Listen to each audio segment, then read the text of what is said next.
Any tips for male-female workplace interactions? Our Yes. conversation and confrontation styles can be vastly different from one another. Is there some sort of middle ground? Yes. So it's a great question, and in fact, it's the topic of my next book is gender and radical candor, and how to help. But couldn't be more topical nowadays, yeah, right? thank you. A great question. I get to announce. I don't even know if it's announced. I hope I didn't just get in trouble. We just did it. Tweet now. It's now announced. So anyway, a couple of quick points. One is that very often men who are bosses of women tend to pull their punches when giving feedback to women more than to their male peers. Not because they're misogynist jerks or anything like that, but because they've been taught since they were kids to be gentler with women. And so what I tell these guys is to man up, like she can take it. And so you're really hurting your employees if you're not giving everybody equally radically candid criticism. And then I also would say to women that you've got to really drag it out of your male bosses. You've got to really work hard to solicit radical candor from your male bosses. And I also give people tips. I think very often men are, in particular, like I once worked for this guy who said to me when I first started working for him, you can't cry. You can't cry in front of me. I'm terribly afraid of tears. And that was the worst thing he could possibly have said to me. Like I would just see the guy walking down the hall and I'd see myself tear up. Like as soon as you tell someone they can't, and I'm not like a huge crier. I'm kind of a crier, but so as soon as you tell somebody they can't have an emotional reaction, but you're gonna ensure that they do. It's like telling somebody, "Don't be sad," like that Meatloaf song. You know, every time I hear that song, I feel really sad.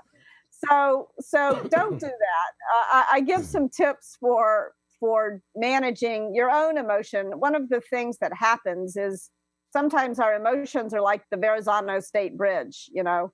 And they'll rip us apart because I have an emotion about my emotions get out of control. So like some simple things: bring a bottle of water to a conversation, and sometimes if you just hand somebody the bottle of water and give them a moment to unscrew the top, make sure it has the top on.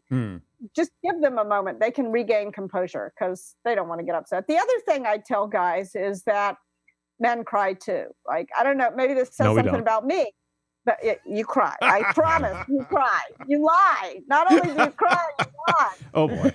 She's pinning me down now. There's some radical candor, maybe descending into obnoxious. You're not really caring. Yeah, I'm not showing on it. But I care about, but if you cried, you'd see. You're getting me there. You're getting me there. But at least in my experience, the guys who work for me cried just as often in my office as the women. I mean, not that everybody was crying. Wow, yeah, exactly. What's going on over there? Yeah. But you're going to get tears. If you're a boss, you're going to get some tears. That's just part of the job. So that's what I say to the male boss of a female employee.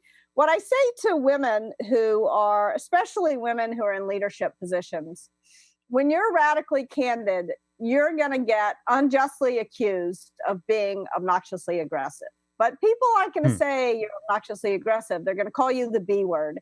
And I don't have data on this, but that's more painful than getting called an asshole.